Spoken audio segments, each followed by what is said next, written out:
Nous souhaitons déjà bienvenue avec chaque étudiant nous. Et je dis encore une fois, nous avons l'opportunité pour nous capables de réunir dans l'espace ça et pour nous continuer et bien en formation que nous commençons sur ça qui vient pour avec théologie. Hein. Je dis c'est une autre semaine pour nous capables de faire suivi avec ça que nous commençons depuis il y a environ 4 semaines. Nous déjà, comment ça, je vais dire en espagnol, pardon. Nous avons commencé comme ça et je dis à continuer. Et nous allons pour nous ensemble avec moi et branche ça qui est pour avec théologie biblique. On dit, mais nous avons dit, comment théologie biblique? Si théologie parle de Dieu, pour que ça nous oblige de mettre une épithète biblique. Mais nous allons donner pour nous ça. Et nous allons regarder ça et au fur et à mesure. Et nous croyons que nous tous nous prêté attention. Et dans le moment question, nous pas oublier exposer à lui environ 1h30 minutes. Selon temps aujourd'hui, nous allons gagner un chapitre, une petite classe vraiment intense qui est capable de prendre un bon petit temps pour nous faire exposer. Mais nous sommes contents pour après pour nous participer avec vous. Côté que vous va bien pour poser des questions et que nous-mêmes avec grâce Seigneur, nous allons faire en sorte pour nous capables de répondre à toutes les questions ça et nous souhaitons que bon Dieu permette que nous capables de répondre aux questions ça et pour nous capables d'avancer ensemble. Alors déjà, je souhaite chaque grand étudiant bienvenue dans l'espace ça pour la caillou, mets-toi à l'aise parce que nous allons passer un moment ensemble. Alors, juste, je ne sais pas si nous avons gardé le matériel, nous avons partagé avec nous le matériel, bien sûr, côté que et nous souhaitons que nous avons gardé pendant un petit temps, si nous avons révisé. Ça fait nous facilité pour nous capables d'avancer ensemble et avec plus, nous sommes capables de précision parce que puisque vous avez gardé lui, et bien, vous avez une idée ou vous avez gagné sur le matériel, ça, idée ça, vous avez gagné sur le matériel, ça, facilité que et nous aller plus rapide et puis bien, c'est pour ça que nous toujours partager bien avant nous commencer quoi.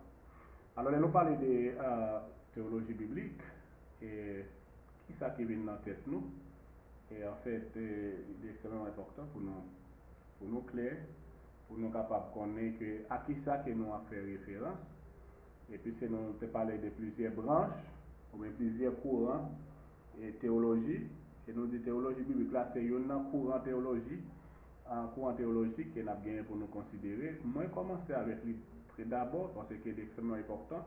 Parce que si nous avons une idée générale de la Bible, historiquement, comment ça a lui-même, comment ça a évolué dans le temps, les nous arrivons dans la théologie systématique, là, la plus facile pour nous capables de comprendre, parce que lui-même, il évolue par thème, ok? Côté que lui prend un ensemble de thèmes, lui sépare, lui prend par petits thèmes, de façon pour permettre de nous capables de comprendre avec plus de précision, mais lorsque nous avons une idée générale, comment la théologie biblique a évolué, de Genèse Apocalypse, ça facilite que les nous arrivons dans la doctrine, ça y est, théologie, nous les théologie thématique, ou théologie propre, ou théologie pratique, tout ça va faciliter que nous garder ensemble et déroulement. Alors, nous avons fait connaître et théologie évangélique moderne, est très diversifiée. Ok? Diversifié, ça veut dire que nous sommes capables de et même dans une seule église, capable de plusieurs théologies qui a fait dans l'église ça, et dans la mesure où chaque monde ça yo même yo une façon que yo même yo apprécier la Bible. Ok? Diversifié dans ce sens là. Même si là, qui pas vraiment un peu de connaissance doctrinale, et sur ça qui vient pour avec la vie chrétienne, parmi eux, qui nous rencontrons, nous retrouver ensemble des croyants, vraiment des fervents croyants, et, la fois, ils ont gagné des points de vue très différents sur un pile question. Il y a un pile là, ils ont demandé est-ce qu'il est capable, possible pour gagner une unité théologique et dans l'objectif que chaque monde a poursuivre. C'est essentiel, c'est important pour nous comprendre. Et le fait que nous étudions la parole, le fait que nous investissons dans la parole, ça facilite que nous comprenons est-ce qu'il est possible pour gagner en une unité théologique. C'est-à-dire que pour tout le monde, ça pour gagner une ligne à suivre, parce que c'est la Bible qui a conduit. Donc, en tant que disciples de Jésus-Christ, nous devons détester, nous devons, comment on a formulé la question, nous devons dire, en tant que disciples de Jésus-Christ, est-ce qu'il est nécessaire pour nous déterminer conviction, nous, ça que nous connaissons, comment nous sommes capables de vivre ça? Et ça qui est plus important encore, c'est comment nous sommes capables de décider qui degré de certitude que nous sommes capables d'accorder à une croyance en particulier. C'est une question que nous avons posée. Et qui rôle, interprétation, la parole, jouer dans la conviction que nous devons gagner, ou bien dans le degré de certitude que nous devons gagner. Alors, qui est ça que nous sommes capables d'apprendre tout à travers des siècles, à travers la tradition de l'Église là? Et nous-mêmes tout à travers notre communauté, nous, communauté actuelle, côté que nous avons évolué, qui ça que nous sommes capables d'apprendre dans la communauté ça, et comment que nous sommes capables de continuer à évoluer dans la communauté ça à côté de nous. Et enfin, nous avons bien pour nous parler tout de qui rôle, eh bien, nous sommes capables de dire quel rôle joue la vie chrétienne et le jugement de nous-mêmes, de chaque individu, de pas de jugement, comment que nous percevons, quels critères, sur les critères que nous sommes capables de faire une évaluation quelconque.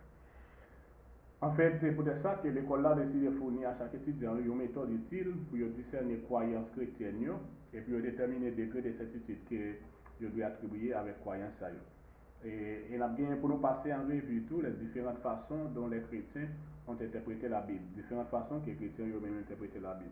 Chaque méthode d'interprétation aboutit avec une doctrine. C'est ça fait que nous rencontrons un pile de doctrines erronées parce que ils ont commencé sur une méthode d'interprétation. Des fois, si ils n'ont pas utilisé la bonne méthode d'interprétation, normalement, il y a privé à une application qui n'est pas correcte. Et nous allons gagner pour nous ça tout au long de la Bible. Par exemple, sur la personne de Jésus-Christ, il y a un groupe qui n'est pas d'accord que Jésus n'a pas accepté la double personnalité, pour nous dire sa double nature, pardon, de Jésus-Christ, qu'il était divin, qu'il était humain. Ok? Il y a qui est plus d'accord avec la nature humaine de Jésus-Christ, qui n'est pas d'accord avec la nature divine de Jésus-Christ. Ça sont son interprétation qui permet que vous arriviez à la conclusion. Ça. Et nous avons pour nous considérer tout le rôle de la tradition ecclésiastique et de la communauté chrétienne actuelle dans le développement de la théologie. Ensuite, pour nous évaluer l'impact de la vie chrétienne de l'individu sur ses croyances chrétiennes. C'est pour ça que nous allons bien pour commencer. Avec moi, nous avons bien pour nous comment construire une théologie biblique, 2. Construire théologie ça, nous avons bien pour nous développer, et ensuite, nous avons comment construire et évoluer, comment construire une théologie systématique. Et l'autre module ça, c'est jusqu'à présent que nous avons bien pour nous à la fin, dans l'autre période là, qui c'est panorama biblique de la rédemption. Nous parlons de rédemption, nous faisons souhait avec salut, comment bon Dieu lui-même lui racheter nous et pour les capables de nous et la vie et lui sauver nous dans l'état de condition que nous avons. Première question que nous avons pour nous poser et c'est répondre à soi, c'est qui ça qui théologie biblique là? J'en ai fait capable de considérer dans la première partie de l'élection, nous dit que lorsque nous rencontrons un monde pour la première fois, et nous former, ça généralement première impression. Parce que nous avons ça, et nous pas ensemble de bagages, nous pas connaissons lui, mais nous capables de gagner, nous capables de gagner ensemble d'impressions que nous avons les premières impressions sur le monde ça. Nous capables de gagner des opinions tout sur l'autre monde que nous rencontrons pour la première fois. Mais lorsque nous commençons à entamer une relation avec Mounsa, nous commençons à développer une relation avec lui, une relation commence à grandir, nous commençons à apprendre plus de Mounsa, à apprendre et développer ensemble avec Mounsa une sorte d'amitié. Et nous, avec l'amitié que nous commençons à développer avec Mounsa, ça va nous possibilité pour nous capables poser moun ça un ensemble de questions sur la vie li, un ensemble de questions sur ça qu'elle fait, on prend qui permet que nous connaître plus sur moun ça, nous connaître histoire moun ça, histoire personnelle li, et au fur et à mesure que nous apprendre un ensemble de bagages importants sur moun ça, qui fait moun ça ça lié, et nous fini en apprendre au-delà de ça que nous te connaissons, les nous te fait rencontrer moun ça, et qui c'était un ensemble de ça nous dit qui c'est première impression que nous avons gagné sur lui qu'on a là nous traverser des frontières nous aller plus loin parce que une simple première impression que nous avons gagné sur monde ça parce que nous connaissons un ensemble de données d'informations sur monde ça nous commencer vivre approcher nos plus près monde ça qui ont essayé de bagages que nous capable parler de lui ça fait que les nous disons monde amis nous c'est pas un monde nous ouais nous parler avec nous c'est un monde quand nous développons ensemble des relations avec lui et nous sommes capables de dire certainement, moun ça ses amis, parce que nous connaissons, nous bagage yo ta dit moun ça fait, et m'a défendu des causes parce que je crois que les gens qui me connaissent, et ça que yo reproché là, c'est difficile pour me croire, et si toutefois pas gagner des arguments ou bien convaincants ou bien des preuves tangibles qui montrent que le contraire des gens qui me connaissent, parce que nous, une histoire que nous développons ensemble avec nous. Souvent, c'est même bagaille ça et que nous, qui passait avec nous dans la théologie chrétienne, dans la théologie biblique, en tant que disciples de Jésus-Christ, nous former souvent des croyances, un ensemble de croyances, nous, principalement à partir des premières impressions que nous gagnons sur la Bible, sur l'Ancien Testament et sur le Nouveau Testament. C'est à partir des premières impressions que nous-mêmes nous conduisons à former un ensemble de croyances. C'est-à-dire que les gens qui prennent un verset dans la Bible, avec un verset dans la Bible, ils forment une doctrine, et juste, parce que sans qu'il n'ait pas considéré la Bible tout entière pour voir que la Bible dit par rapport avec un point ça. Nous sommes, je ne sais pas si c'est dans la classe que nous avons un exemple, il y a un verset dans la Bible qui dit que garçon pas doit mettre la femme et femme pas doit mettre la garçon. Pendant ce temps, il y a un chrétien, il y a l'église pentecôtiste surtout, et dénomination pentecôtiste surtout, il prend même verset ça, il interprète de la façon par il dit tout simplement, et en Haïti en particulier, tout simplement il dit que femme pas doit mettre pantalon. Alors, dans le texte biblique, là, il n'est pas dit que femme pas doit mettre pantalon. On ne peut pas faire promotion pour pantalon tout dans l'église, non, c'est pas ça, non, mais nous avons défendu un principe côté que ça que mon yo fait il y aurait une fallacie c'est-à-dire que yo prend un texte qui dit un bagage et yo déduit dans sa texte là dit ou même yo dit faut pas faire par yo texte là pas de aucun côté et verset ça tant dans l'Ancien Testament qui c'est dans Deutéronome qu'il parlait de ça et ensuite dans le Nouveau Testament, côté que dans Romains, chapitre 7, si même on va faire un défaut, que Paul parlait en pile sur ce sujet ça, pas aucun côté qui dit que femme ne doit mettre pantalon. Tout simplement, il dit que femme ne doit habiller à garçon, garçon en tout pas doit habiller à femme. Non, c'est ça que verset à lui-même lui fait connaître. Pendant ce temps, il y a des gens qui utilisent pour être capable d'établir propre croyance et propre doctrine dans l'église locale. On devait par exemple ça, mais nous sommes capables d'approfondir connaissance de ça que nous croyons pendant d'apprendre l'histoire de la foi. Côté que, eh bien, nous sommes capables de dire origine de l'histoire ça, parce que c'est ça la Bible, et c'est ça la théologie biblique a montré nous.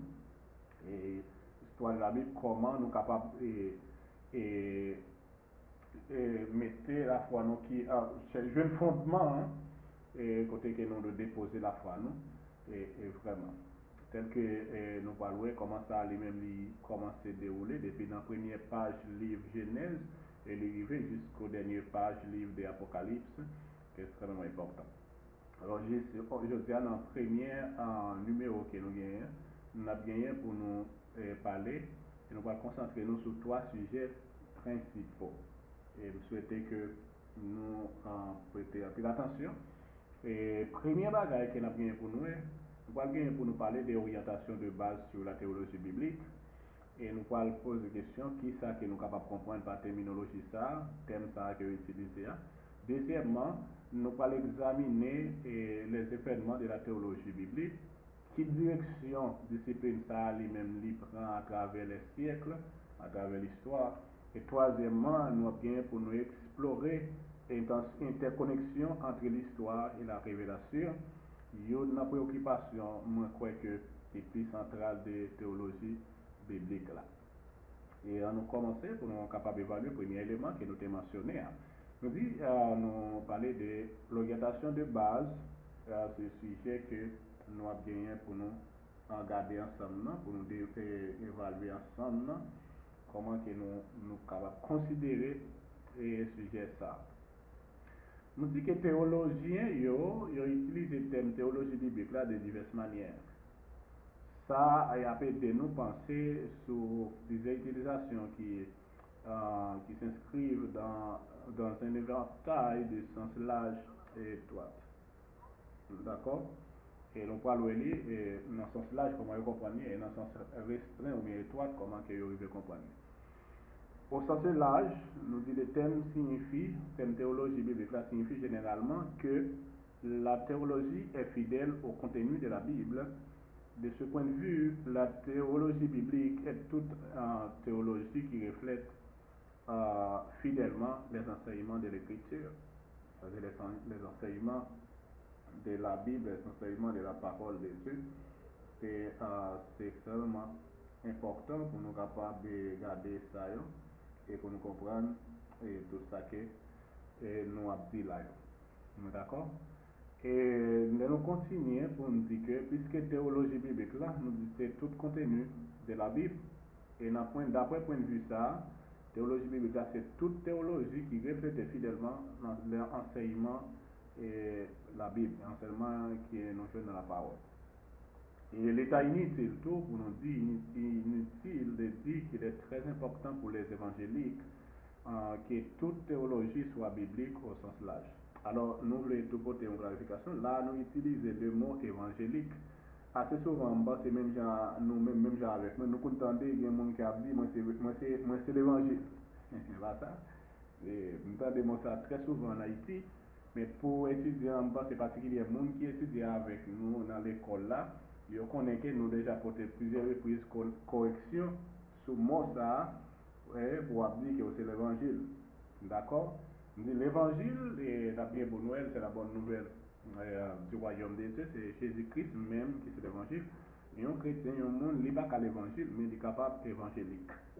Ok, ça fait nous dire que pour chrétiens évangéliques, c'est ça, nous sommes capables pour là, nous pouvons changer l'orthographe nous.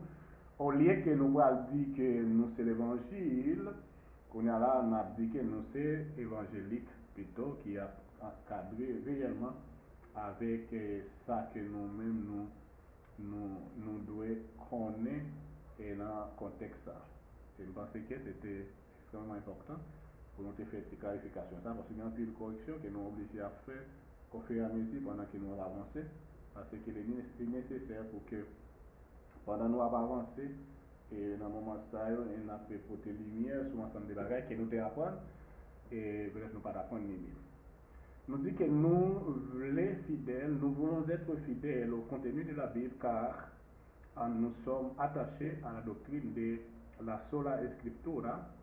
Et sola scriptura, ça veut dire que la Bible lui-même, c'est l'unique, c'est celle source de foi, nous, et il y a une autorité suprême sur la vie, nous. Et nous adapter les principes ça, et nous attacher avec le principe ça.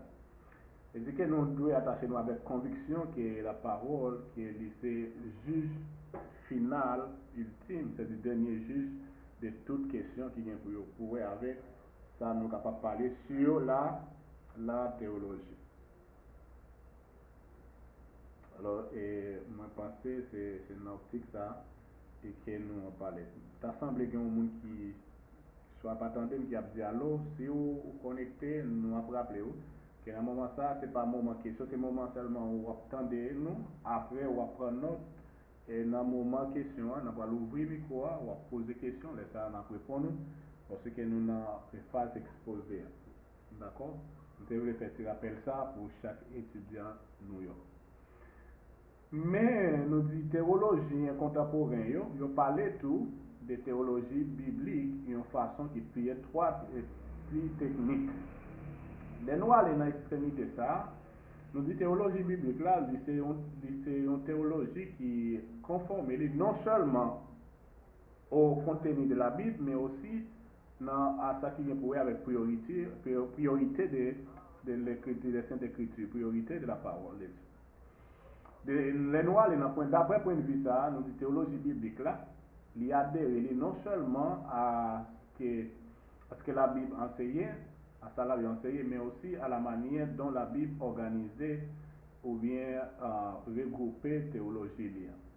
C'est dans ce sens ça, ou bien dans ce sens étroit ça, restreint ça, nous dit que théologie biblique là, est devenue une discipline formelle et ça tout c'est le centre de notre attention dans les sens ça qu'on a bien pour nous ensemble avec nous. Quand il y a là, nous sommes capables d'imaginer que lorsque les chrétiens dans le monde là exploraient les Saintes Écritures, ils ont adopté des points de vue différents sur la façon dont la Bible a organisé sa théologie, n'est-ce pas? Il n'est donc pas surprenant que les théologiens contemporains adoptent des approches différentes de la théologie biblique. Le temps ne nous permettra pas d'explorer toutes ces différentes perspectives, mais nous allons donc nous concentrer sur une forme de théologie biblique très populaire et influente. C'est-à-dire que tant que nous gagnons, pas permettre nous d'analyser toutes perspectives, mais nous allons aller sur et prendre un ensemble d'éléments pour nous considérer comme essentiels, comme facilité que nous comprenons. Alors, pour ce qui est important, surtout pour les sens, c'est comment que nous sommes capables de définir cette forme importante de théologie biblique de la manière que nous parlons pour nous là. Prêtez attention avec ça. Nous dit que la théologie biblique est une réflexion théologique tirée de l'analyse historique des actes de Dieu rapportés dans les Écritures. Et nous répétons encore, la théologie biblique est une réflexion théologique tirée de l'analyse historique des actes de Dieu rapportés dans les Écritures. Alors, notre définition ça,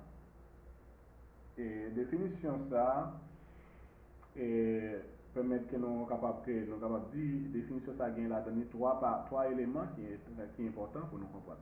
Premier bagage là, la théologie biblique là, est basée sur les stratégies d'interprétation de l'écriture, des Écritures, des Saintes Écritures, que nous relais l'analyse historique.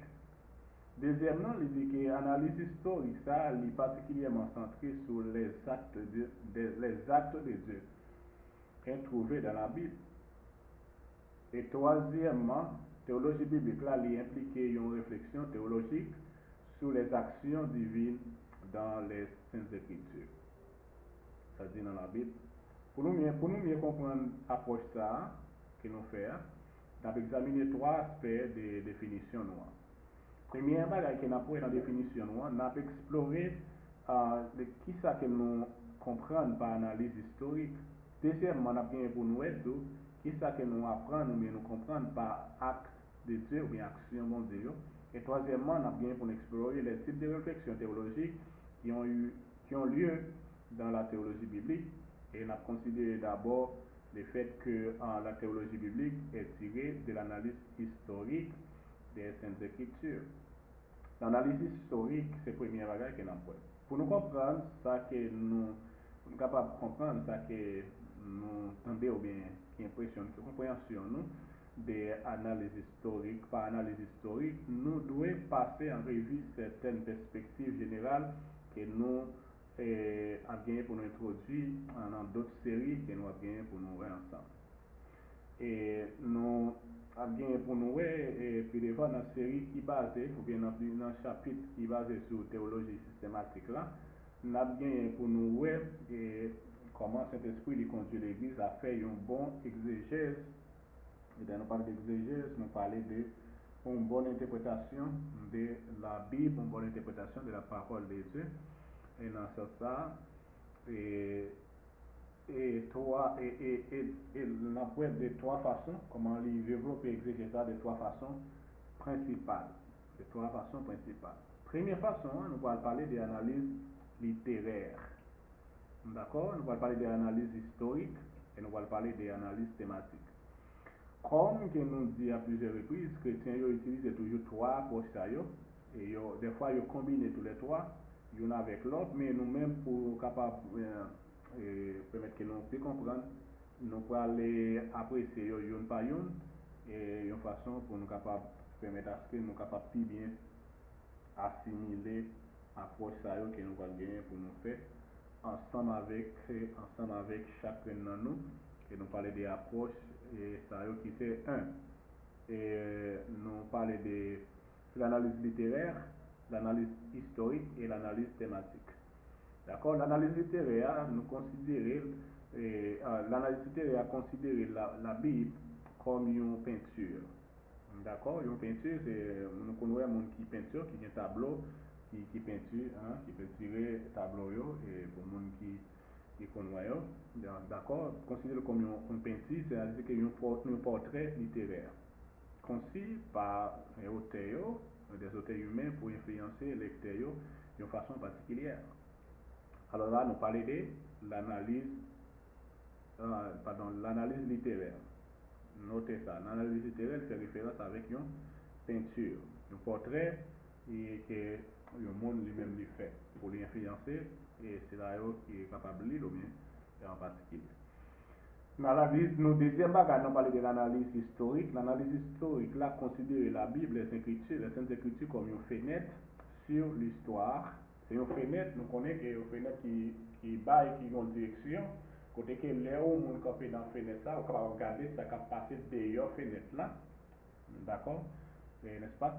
Et pendant qu'on est capable d'explorer un ensemble d'événements qui a passé derrière la fenêtre, ça, pendant qu'on voit, ça nous dit que l'analyse historique a considéré la Bible comme une fenêtre sur l'histoire qui explorait les événements historiques qui cachaient derrière la Bible et l'analyse thématique là lui-même, il garde la Bible, il considère la Bible comme un miroir, et bien comme un miroir qui reflétait intérêt nous et qui reflétait question nous. Tout le monde connaît le camper devant un miroir, pour que raison au camper, c'est pour capable regarder pour voir comment si c'est la Bible on va sortir ou aller regarder un miroir pour voir est-ce que chez vous bien payé, on prend est-ce qu'on bien campé, est-ce qu'on regarde sous limon pour capable faire sortir qui va faire. Alors nous c'est trois façons ça que nous allons gagner pour nous considérer. Premièrement, l'analyse littéraire, il considère la Bible comme une peinture ou bien un portrait. Deuxièmement, l'analyse historique, il considère la Bible comme une fenêtre qui ouvre sur l'histoire, pendant que derrière il fenêtre ça, il y a un ensemble d'événements historiques qui cachent derrière lui, et que c'est la Bible. Et troisièmement, l'analyse thématique là, il considère la Bible comme un miroir qui reflétait l'intérêt nous et qui reflétait questionnement nous. Et nous avons bien pour nous tout dans la théologie, que nous parlons de théologie systématique là, qui est une discipline formelle qui repose principalement sur l'analyse thématique. C'est-à-dire, nous parlons bien pour nous ça, que nous parlons bien pour nous garder ça tout, et que nous parlons bien pour nous que la théologie systématique là, lui-même, il repose sur l'analyse, théologie systématique là, il repose plus sur l'analyse, c'est l'analyse thématique là.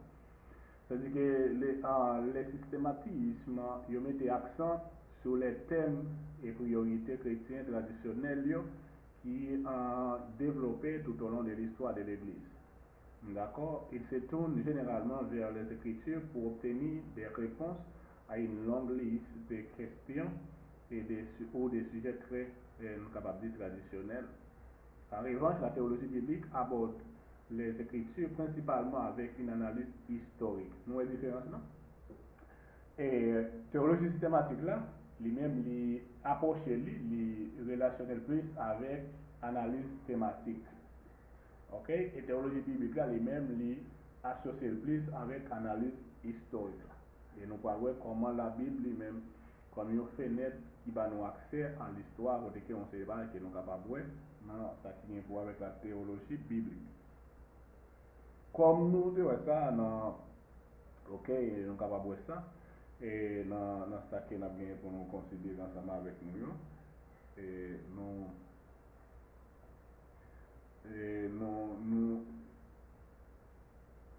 d'accord.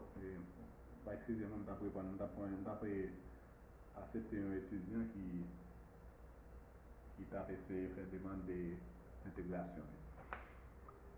Et nous disons comme nous sommes capables de ça dans ça, ou bien dans ça qu'on a développé là, lorsque l'accent de l'exégèse lui passe des thèmes théologiques traditionnels à événements historiques qui décrits dans la Bible, on dit un ensemble qui très différent des priorités, des préoccupations qui émergent en Adanie. Bien que la théologie biblique elle-même nous dit que, bien que une théologie biblique solide n'est pas capable de contredire une théologie systématique solide. D'accord? Parce que la conduit nous à des perspectives théologiques très différentes, mais c'est extrêmement important pour nous connaître. Il n'y a pas qu'à contredire l'autre parce que il y a des fonds même intérêt, même là il y en a dans des sens différents.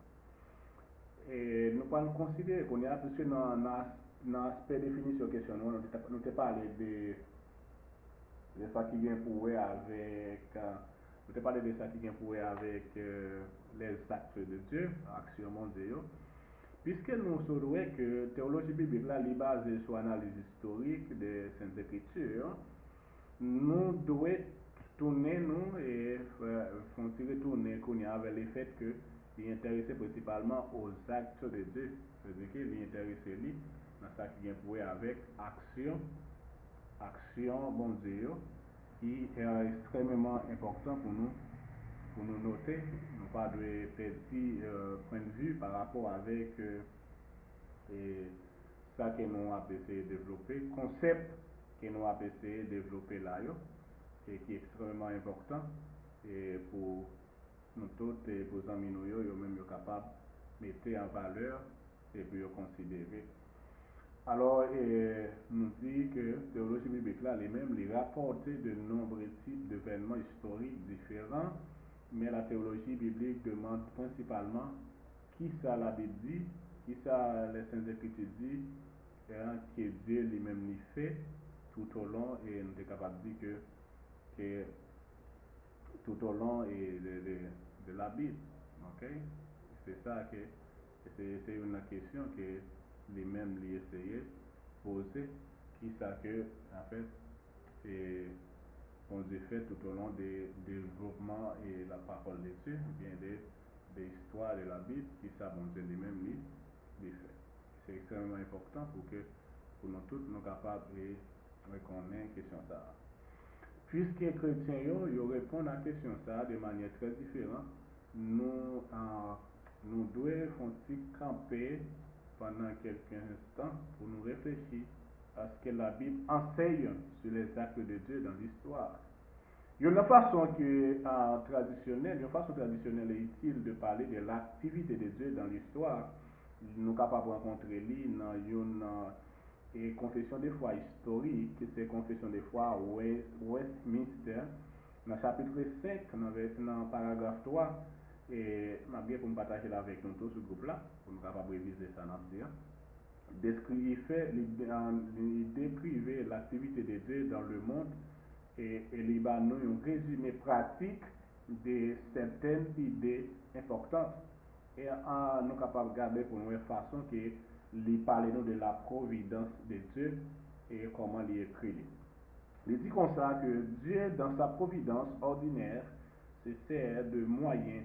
Malgré cela, il est libre d'agir sans eux. C'est-à-dire que sans ces moyens, et sur eux, sur évidemment les moyens sérieux, et contre eux, comme il lui plaît. C'est-à-dire, bon Dieu, dans la souveraineté, dans la providence, il est capable de décider de servir avec moyens qui gagnent, et je parle comme dit les voies et moyens.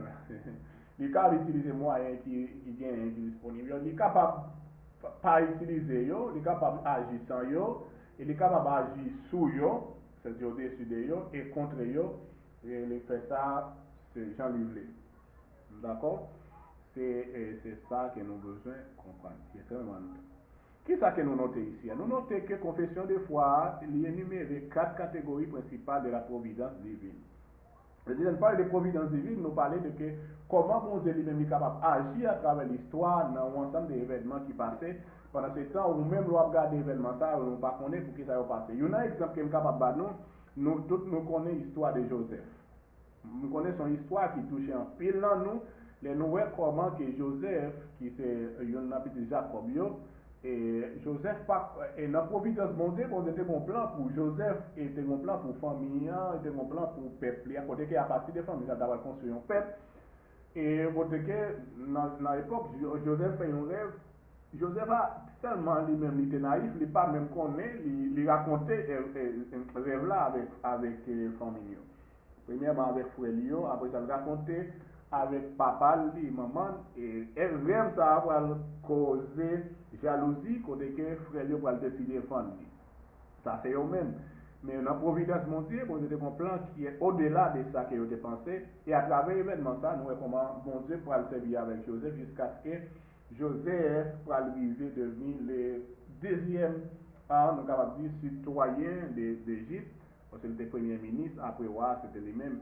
Et en fait, et alors, Monsieur Damio, c'est des frères, pas tout ça dans Joseph. Ça là, nous parlons de providence de Dieu, côté que bon Dieu, il utilise l'événement ça, il agit à travers l'événement ça pour lui accomplir l'objectif, lui accomplir vraiment but que lui-même lui déterminé de commencement à la fin, comment ça passait.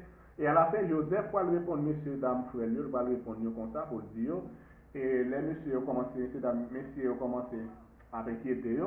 Il va dire, nous-mêmes, nous dépensons mal pour moi, parce que nous décidons de vendre moi, mais bon Dieu, lui-même, dans la providence, mais n'est pas utilisé le mot providence. Si bon Dieu préparer ou bien bon Dieu changer, ça nous pense à un bien, je dis à que Joseph servir comme source de bénédiction, parce que c'est lui-même qui d'abord, eh bien, fait aux gens de manger, puis il était capable de manger. Là, nous prenons un exemple de l'histoire qui est basée sur la providence de Dieu. Alors, nous dit que providence là, c'est l'implication de Dieu dans l'histoire, ou c'est ça que nous-mêmes nous sommes capables de relayer les actes de Dieu, identifier, confession de foi, identifier 4 catégories en termes de manière dont Dieu lui-même est impliqué, et à travers nous dit que, avec des moyens qui sont des instruments ou des causes créées, nous avons créé pour ça.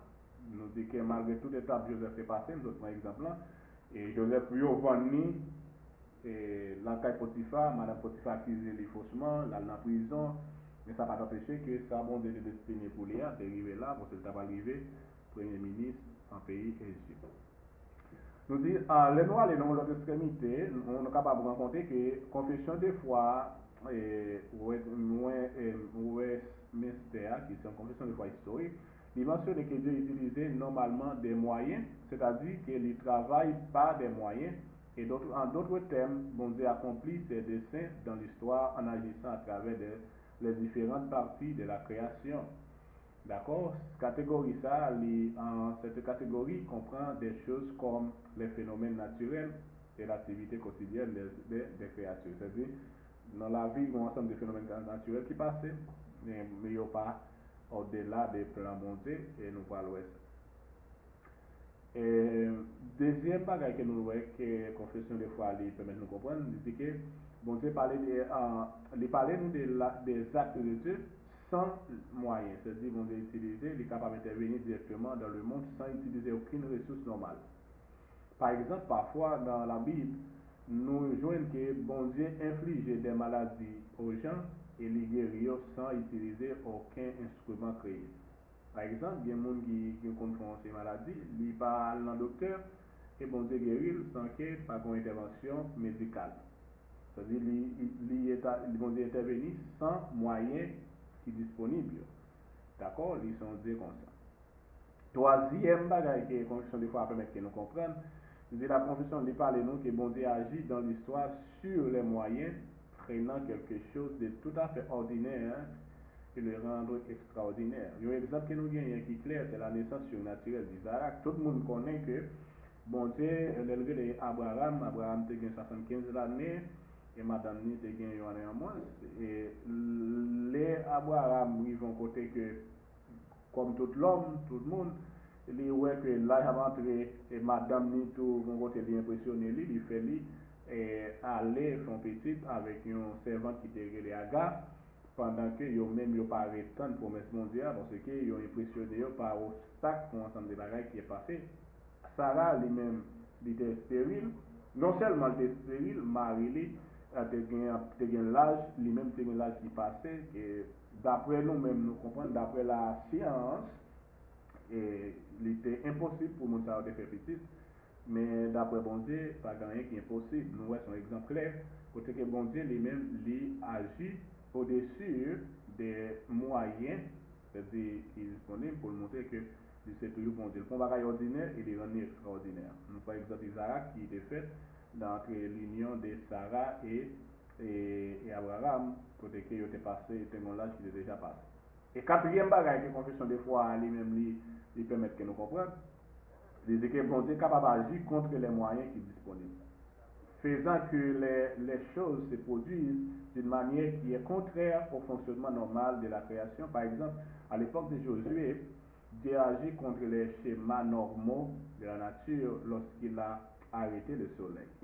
Ok, nous avons dit que le soleil a campé dans moment qui est capable de passer. Mais bon Dieu est capable de faire et il fait déjà. Quatre catégories qui basées sur la providence de Dieu, ont aidé nous à clarifier ce que nous entendons par les actes de Dieu. Il y a des moments où Dieu travaille à travers les médias ou bien à travers les moyens de tel événement et semble souvent avoir peu d'implication avec Dieu, même s'il est toujours en contrôle, mais d'autres actes de Dieu sont plus dramatiques que l'autre. Et mon Dieu est capable d'agir de façon ça. Lorsque mon Dieu travaille sans, ou bien sur, ou bien contre les forces créées, ou bien les moyens créés, nous relèvons ça, nous relèvons l'événement ça, des événements divins, ou bien c'est ça, nous relèvons les miracles. D'accord? Nous relèvons l'événement divin ou bien miracle. C'est un bagage qui n'est pas ordinaire. Un miracle, c'est un bagage qui n'est pas ordinaire. Ce n'est pas genre de monde qui a forcé comme si il a passé bon Dieu l'autre pour faire un miracle. Non, bon Dieu a fait parce qu'il voulait faire. C'est pas parce que personne dit ça vient pour faire. Personne n'a pas dire ça vient pour faire. Mais nous, des fois, il y a des gens comme si qui a dit mon Dieu, mais ça le fait, qui a abandonné mon Dieu, qui a dit Saint-Esprit, mais ça le fait, ça sont l'autre situation. Lorsque théologiens bibliques sont concentrés sur les actes de Dieu dans la Sainte Écriture, ils ont prêté attention à toute gamme d'activités divines, mais ce n'est pas de manière uniforme, ils ne vont pas faire de manière uniforme. S'il est vrai qu'ils réfléchissent parfois à des événements ordinaires où Dieu agit par des moyens, ils se concentrent également, principalement sur les actes extraordinaires de Dieu, les moments où Dieu travaille sans, par-dessus et contre ses moyens ordinaires. En plus, l'œuvre de Dieu est spectaculaire, plus que les théologiens bibliques ont tendance à le mettre en valeur. D'accord? Et nous sommes capables de regarder ça. Par exemple, il y a des événements comme la création. Et il y a des gens qui posent des questions, sinon nous parlons plus devant les théologiens critiques qui posent des questions sur un débat puisqu'ils vont essayer d'informations estimées qu'ils n'ont pas gagné. L'exode d'Égypte, par exemple, côté que bon Dieu fait peuple à sortir d'Égypte, et nous parlons tout de la conquête de Canaan, nous parlons aussi de la naissance, la vie, la mort, la résurrection et l'ascension de Christ, et en rien que nous rencontrons dans chaque page de la Bible, et comme des moments où Dieu est intervenu de façon spectaculaire dans l'histoire. Ainsi que lorsque nous disons que la théologie biblique concentre son attention sur les actes de Dieu, ces types d'actes extraordinaires de Dieu sont notre principale préoccupation. Et nous pouvons regarder qu'on y a là sur le thème qui parlait de la réflexion théologique. Qu'on y a là, puisque nous, la théologie biblique, allons considérer la Bible à travers une analyse historique et concentrer sur les actes extraordinaires de Dieu, rapportés dans les Saintes Écritures, nous devons qu'on y a là tourner regard vers la troisième dimension de notre définition. Le fait que la théologie biblique implique une réflexion théologique sur ce qui est ensemble des questions, nous pouvons considérer. Le premier que nous devons considérer, c'est l'analyse des faits historiques. D'accord? Nous parlons de l'analyse des faits historiques. En théologie biblique, la réflexion théologique est basée sur l'analyse historique des actes de Dieu dans les Saintes Écritures. Mais l'analyse historique peut prendre différentes formes. D'accord? Cela nous aide à penser à au moins deux tendances principales. L'analyse des faits historiques et l'analyse théologique historique. Ces deux tendances vont de pair, bien, ils vont aller ensemble, mais les approches sont assez différentes des fois. On nous considère d'abord, premier bagage, que nous parlons des faits historiques. Nous dit que les lecteurs de la Bible moderne adoptent souvent une approche factuelle de l'histoire biblique. Cela signifie qu'ils sont préoccupés par la manière dont les événements rapportés dans les Saintes Écritures s'intègrent dans le cadre plus large du Proche-Orient ancien. D'accord? Et pas oublier que nous voulons dire que la Bible n'est pas écrite en Occident.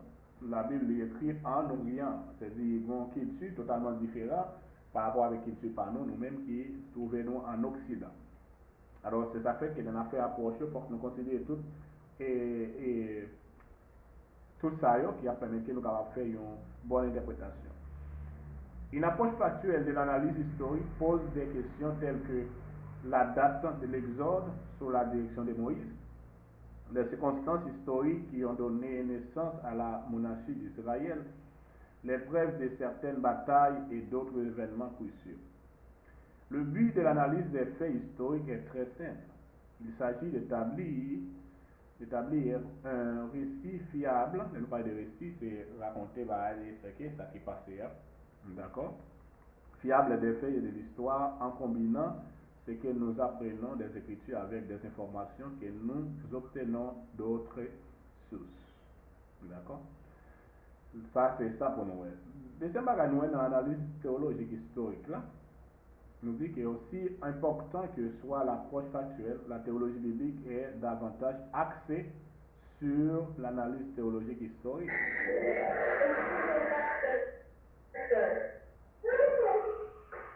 L'église, ça passe? Allô? Oui.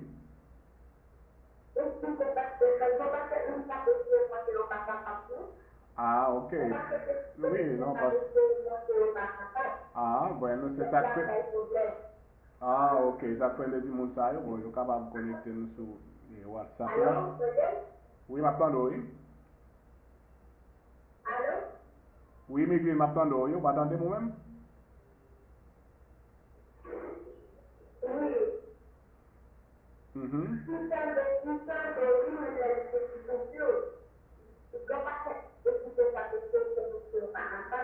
Yo déjà essayé de connecter, vous pas capable, c'est ça?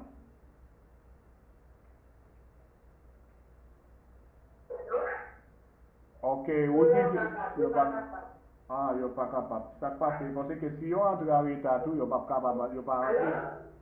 Oui, parce que si on entre en retard, yo pas entrer à l'aise, ça permet que yo que moins sur plusieurs plateformes en même temps. Si on entre en retard, si on entre même les avant, t'as connecté. Si on entre en retard, c'est seulement sur WhatsApp là pour écrire pour capable participer parce que dans l'autre groupe là, depuis l'air a passé, automatiquement ça l'a fermé.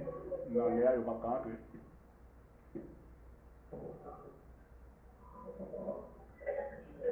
D'accord. Ok, alors nous allons considérer pour nous, ok, pour nous capables de. Non, question, on n'a pas de question.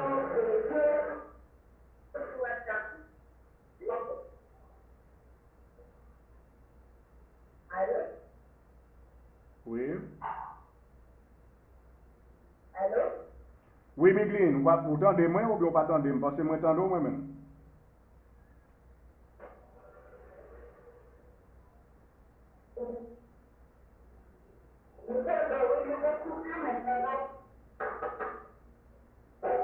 Oui, donc qui ça encore capable d'aider parce que vous tendez des questions là, vous dites que mon capable se connecter, vous pas capable.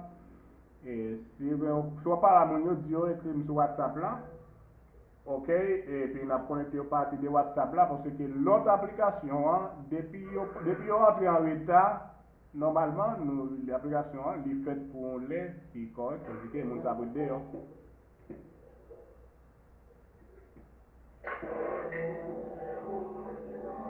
En tout cas, silence microphone pour nous. Ok. Ok, so, Quel compte WhatsApp?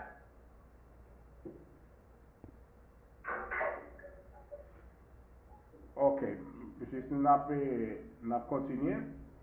Nous avons parlé des analyses théologiques historiques là. D'accord?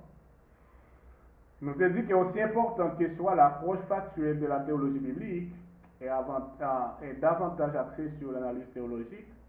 Et les théologiens bibliques sont plus intéressés par la signification théologique des actes de Dieu rapportés dans les Saintes Écritures. Pour nous comprendre ce que nous voulons dire, nous devons nous tourner vers une définition de base de la théologie trouvée dans les œuvres de Thomas d'Aquin, qui sont théologiens très influents dans l'époque, et jusqu'à présent, Evlio continue. Ok? Ça fait que pour un pile chrétien, ils comprennent que Thomas d'Aquin, c'est un grand théologien, et étudié tantôt dans la théologie, nous sommes capables de parler de théologie catholique, ils ont rencontré tout dans la théologie des protestants parce que c'est un grand homme, c'est un grand théologien, et c'est extrêmement important pour nous capables de garder ça.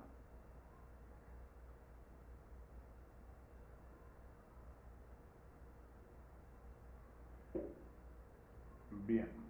Et on dit que dans le livre Thomas d'Aquin, dans le chapitre 1er, dans la section 7 là, et qui est le livre ça relève la somme théologique, et côté que Thomas d'Aquin lui-même lui parlait de la Bible, il parlait de la doctrine sacrée et il définit comme ça. Il dit tout ça qui vient pour avec la doctrine sacrée, ça, il parlait comme ça. Il dit tout ce dont traite la doctrine sacrée est fait avec Dieu comme son point de vue. Soit parce qu'il s'agit de Dieu lui-même, soit parce qu'il s'agit de quelque chose qui lui est référé comme commencement et comme la fin. D'accord? Dans mon petit temps, on a essayé de connecter mon site.